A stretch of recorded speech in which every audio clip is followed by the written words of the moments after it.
আসসালামু আলাইকুম। Crown cement সকালের খবরে আমন্ত্রণ জানাচ্ছি আমি আতকিয়া আদিবা চৌধুরী। প্রিয়জনের সঙ্গে আনন্দ ভাগাভাগি করতে আজ ঈদের তৃতীয় দিনেও বাড়ি ফিরছেন নগরবাসীরা। রাজধানীর বাস টার্মিনাল ও রেল স্টেশনে সকাল থেকেই দেখা গেছে বাড়তি যাত্রী চাপ। মহাখালী বাস টার্মিনালে যাত্রীরা জানান, ঈদের আগে যাত্রীদের অতিরিক্ত চাপ থাকার কারণে পরিবার নিয়ে এখন গ্রামে ফিরছেন তারা। আবার অনেকে ঈদের জরুরি সেবা ও বেসরকারি চাকরিতে ছুটি না পাওয়ার পাশাপাশি ঢাকায় বসবাসকারীরা স্বজনদের সঙ্গে দেখা করতে এখন যাচ্ছেন। তুলনামূলক ভিড় কম থাকায় ভোগান্তিহীন যাত্রা করতে পারছেন যাত্রীরা। এদিকে স্বজনদের সঙ্গে ঈদের ছুটি কাটিয়ে ঢাকায় ফিরছেন অনেকে। কমলাপুর রেল স্টেশনের চিত্র প্রায় একই রকম। সকালে ঈদের ছুটি কাটিয়ে আসার তুলনায় ঢাকা ছেড়ে যাওয়ায় যাত্রীর সংখ্যা বেশি দেখা গেছে রেল স্টেশনে। এই মুহূর্তে রাজধানীর কমলাপুর রেল স্টেশনে আছেন সিনিয়র করেসপন্ডেন্ট সেলিম মালিক, সরাসরি যুক্ত হচ্ছেন তিনি। সেলিম, বাস টার্মিনাল ও রেল স্টেশনের আজকের চিত্র কেমন দেখছেন?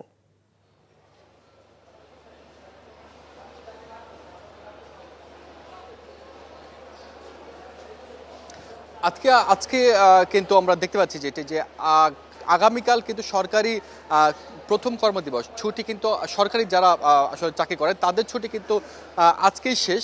আগামীকাল থেকে তাদের নতুন প্রথম কর্মদিবস শুরু হবে। তবে আমরা যেটি দেখছি যে আজকেও কিন্তু আসার চেয়ে যাওয়ার সংখ্যায় বা যাত্রীদের ভিড়টা কিন্তু বেশি। যেমন জামালপুর এক্সপ্রেস কিছুক্ষণের মধ্যেই ছেড়ে যাবে, এটা হয়তো কয়েক মিনিটের মধ্যে ছেড়ে যাবে। আমরা দেখতে পাচ্ছি যে একদম প্রত্যেকটি সিট কিন্তু প্রত্যেকটা বগি কিন্তু কানায় কানায় পূর্ণ, এবং সাধারণ যাত্রীরা যেটি বলছেন যে তারাও অনেকে এই জরুরি কাজের কারণে অনেকে বেসরকারি চাকরি করেন, অনেকের ব্যক্তিগত চাকরি করে থাকেন, ড্রাইভাররা যারা রয়েছেন তারা আসলে এই সময় ঈদের সময় ছুটি পাননি, তারা এখন যাচ্ছেন। অনেকে আমাকে জানিয়েছেন, একজন জানিয়েছেন যে উনি ফায়ার সার্ভিসে জব করেন, আরেকজন জানিয়েছেন তিনি নৌবাহিনীতে জব করেন। তো তারা কিন্তু ওই সময়টা ঈদের এই যে 2 দিন আগে যে ঈদ হলো, ওই ঈদের কিন্তু তারা ছুটি পাননি, এখন তারা ছুটি নিয়ে যাচ্ছেন। আবার অনেকে আমাকে জানিয়েছে যে তারা ঢাকায় বসবাস করেন আর ঢাকায় ঈদ করেছেন, কিন্তু জামালপুর বা ময়মনসিংহ তাদের আত্মীয় রয়েছে, সেই আত্মীয়দের সাথে দেখা করতে যাচ্ছেন। আগামী 2 দিন পর কিন্তু আপনার আমাদের ইন্ডিপেন্ডেন্ট ডে, তো তখন কিন্তু একটা ছুটি রয়েছে, আমাদের সরকারি ছুটি রয়েছে। এছাড়া পরবর্তী শুক্র এবং শনিবার সরকারি ছুটি রয়েছে। তো আগামী 3 দিন, আজকে কালকে বাদে কিন্তু আগামী আরও 3 দিন আমাদের ছুটি পাওয়ার সম্ভাবনা রয়েছে। যারা এই আগামীকাল এবং পরশুদিন ছুটি নিয়ে থাকবেন সরকারি বা বেসরকারি, তারা কিন্তু আরও 3 দিন ছুটি কাটানোর সম্ভাবনা রয়েছে। একটি ট্রেন এই মুহূর্তে আসছে, এই ট্রেনটি কিন্তু আমরা দেখতে পাচ্ছি যে মোটামুটি খালি বলা যেতে পারে, খুব বেশি একটি যাত্রী নেই। অর্থাৎ যেটি বলছিলাম যে আসার চেয়ে যাওয়ার চেয়ে আসার পরিমাণ যাত্রী কিন্তু আসলে কম দেখতে পাচ্ছি। তো এই ছিল ট্রেনের যাত্রার খবর। জানছিলাম ঈদ পরবর্তী যাত্রার খবর। ঈদের ছুটিতে দেশের বিভিন্ন স্থানে বিনোদন কেন্দ্র, পার্ক ও পর্যটন স্পটগুলোতে সময় কাটাতে ছুটছেন দর্শনার্থীরা। ঈদের টানা ছুটিতে পর্যটকের ঢল নেমেছে এসব দর্শনীয় স্থানে। ভ্রমণ পিপাসুরা সপরিবারে উপভোগ করছেন নান্দনিক প্রাকৃতিক সৌন্দর্য। ঘুরে দেখছেন কক্সবাজার সমুদ্র সৈকত, রাঙামাটির ঝুলন্ত ব্রিজ কিংবা বিভিন্ন পার্ক ও বিনোদন কেন্দ্র। ঈদের তৃতীয় দিন আজ সকাল থেকেই কক্সবাজার সমুদ্র সৈকতের বিভিন্ন পয়েন্টে পর্যটকদের উপস্থিতিতে সরগরম হয়ে ওঠে। সৈকতে আছড়ে পড়া ঢেউ, বালুচর আর মানুষের উচ্ছ্বাস সব মিলে উৎসব মুখর হয়ে উঠেছে সমুদ্রনগরী কক্সবাজার। যে কোনো সময় দেশের পেট্রোল পাম্পগুলো বন্ধ হয়ে যেতে পারে এমন আশঙ্কার কথা জানিয়েছে Bangladesh petrol pump owners association. গতরাতে জ্বালানি ঘাটতি ও নিরাপত্তাহীনতার কারণ উল্লেখ করে এক প্রেস বিজ্ঞপ্তিতে এই তথ্য জানানো হয়। বিজ্ঞপ্তিতে বলা হয়, সারা দেশের পেট্রোল পাম্পগুলোর অবস্থা খুবই করুণ, কারণ কোম্পানি থেকে পাওয়া দৈনিক তেল দিয়ে ক্রেতাদের চাহিদা পূরণ করা সম্ভব হচ্ছে না। ফলে তেল নিতে এসে ঘন্টার পর ঘন্টা লাইনে দাঁড়িয়ে থাকছেন মোটরসাইকেল ব্যবহারকারীরা।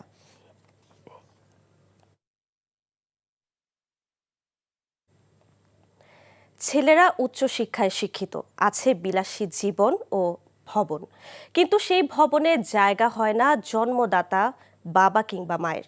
এরকম ভাগ্যাহত বাবা মায়েদের দেখা মিলবে গাজীপুরের হোতাপাড়ায় গিভেন্সি বয়স্ক পুনর্বাসন কেন্দ্রে।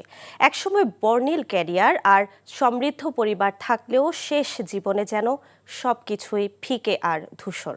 বৃদ্ধাশ্রমে থাকা এই মানুষদের গল্প জানার চেষ্টা করেছেন ওবায়দুল্লাহ মামুন, ছবি তুলেছেন জামাল হোসেন। চাঁদপুরের কোন এক ধনাঢ্য বাবার আদরের দুলালি ছিলেন এই মা। এক সময়ে বাবার বিত্ত বৈভব আর সম্পদ কোনো কিছুরই অভাব ছিল না, কিন্তু পরিণত বয়সে এসে তাকে শুনতে হয় ভাত বেশি খায় তাই ছেলের ঘরে জায়গা হবে না। আশ্রয় নিতে হলো বৃদ্ধাশ্রমে, অথচ একদিন ছেলেকে বেশি খাওয়ানোর বায়না করতেন মা। বাবা অনেক কষ্ট থাকে, জানেন না, আমার গোষ্ঠীঘাতে কেউ নেই, এই আশ্রগঞ্জে কেউ নাই, এক মন ভাতের লেগে এই আশ্রগঞ্জে হারিয়ে দিয়ে গেছে। এই জায়গাটা বেশ খোলামেলা নির্মল পরিবেশের হলেও মনের ঘরটা যেন ঘোর বন্দিশালার মতো। ছেলেকে বড্ড মনে পড়ে যখন শরীরটা বেশি অসুস্থ থাকে। কই হোলা, কই মাইয়া, কই হোলা, মেয়ে কয়টা? মাইয়ারটা, হোলারটা। ঈদ কিংবা বিশেষ দিন কখনো খবর নেন ছেলে? কখনো কি পরিবারের সাথে কাটানো সময়গুলো মনে পড়ে? আবার কলকাতার বনেদি পরিবারে জন্ম ও বেড়ে ওঠা হলেও চাকরি করেছেন ঢাকার ধানমন্ডিতে, শিক্ষকতা করেছেন একটি ইংলিশ মিডিয়াম স্কুলে। ধানমন্ডির মতো জায়গা ছেড়ে ছেলের ওপর অনেকটা অভিমান করেই এখানে থাকেন তিনি। এই সন্তানটা যদি কাছে থাকতো তাহলে আর খারাপ লাগতো না, যেহেতু ও নেই সেহেতু একটা মা হিসেবে তার কষ্ট তো থাকবেই বুকের মধ্যে। আবার ভিন্ন গল্প রয়েছে বরিশালের ইয়াকুব আলী শিকদারের। ছেলে চাকরি করেন একটি নির্মাণ প্রতিষ্ঠানের এমডি হিসেবে। সারাটা জীবন প্রবাসে কাটিয়ে নিজের জমানো অর্থ জমা রেখেছেন প্রিয়তমা স্ত্রীর কাছে। ৮০ বছর বয়সে এসে তাকে শুনতে হয় বাকিটা জীবন বাঁচতে হবে কাজ করে। ঈদে ছেলে কিংবা স্ত্রী এখন আর কেউ জানতে চান না কেমন কাটছে তার দিনগুলো। এখন এই ৩-৪ মাস ধরে কোনো কথা বলে না। বিয়ে করছে নতুন, নাকি বাচ্চা হয়েছে আর কি, মেয়ে, সে মেয়ে আছে আইসির মধ্যে, অন্য মানুষের মাধ্যমে শুনছি। এখন কি ভালো আছে না মন্দ আছে না মারা গেছে ওসব খবর পাই নাই। এরকম অসংখ্য গল্প রয়েছে এখানে থাকা প্রতিটা মানুষের জীবনে। কাউকে ছেলে রেখে গেছেন, কাউকে আবার প্রিয়জন ফেলে গেছেন রাস্তার ধারে। সেই থেকে নিজের পরিচয়ে যুক্ত হয়েছে বৃদ্ধাশ্রমে থাকা মানুষের কাতারে। বৃদ্ধাশ্রমে থাকা ঘড়ির কাঁটাগুলো ঠিকঠাক মতো ঘোরে, কিন্তু এখানে যারা থাকেন তাদের জীবনের কাঁটা খুবই ধীরগতিতে ঘোরে। তারা চাচ্ছেন শেষ সময়টুকু, অন্তিম যাত্রাটুকু যেন পরিবারের সঙ্গে কাটে। একটাই প্রত্যাশা, কোনো বাবা মাই যেন এই বৃদ্ধাশ্রমে নয়, শেষ সময়টুকু যেন কাটে সন্তানের কাছে। Obaidullah Mamun, NTV news, Gazipur. খেলার খবর ফুটবল।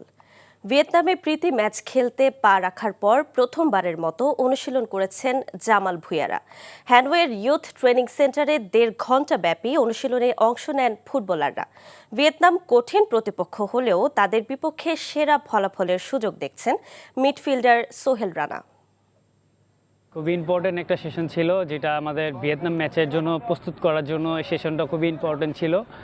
আর ওভারঅল আমাদের এখন বর্তমানে একটা লং একটা জার্নি শেষে এখন রিকভারির সাথে সাথে আমরা ভিয়েতনামের সাথে কিভাবে ম্যাচ খেলবো ওই টেকনিক্যাল জিনিসগুলো নিয়ে আমাদের কোচ কাজ করেছে। সো আশা করি আমাদের আরও কয়েকটা সেশন আমরা এখানে পাবো ভিয়েতনাম ম্যাচের আগে। সো হোপফুলি আশা করি আমরা ওদের সাথে আমাদের চেষ্টা করব আমাদের লেভেল বেস্টটা দিয়ে। সকালের খবর এইটুকুই। এই খবরের ভিডিও সহ আপডেট জানতে ভিজিট করুন এনটিভি অনলাইন www.ntvbd.com। এছাড়াও এনটিভির জনপ্রিয় সব অনুষ্ঠান ও খবরের আপডেট জানতে ভিজিট করুন আমাদের ইউটিউব ও ভেরিফাইড ফেসবুক পেজ। ১২টায় মধ্যাহ্নের খবর দেখার আমন্ত্রণ রইল। ধন্যবাদ সবাইকে।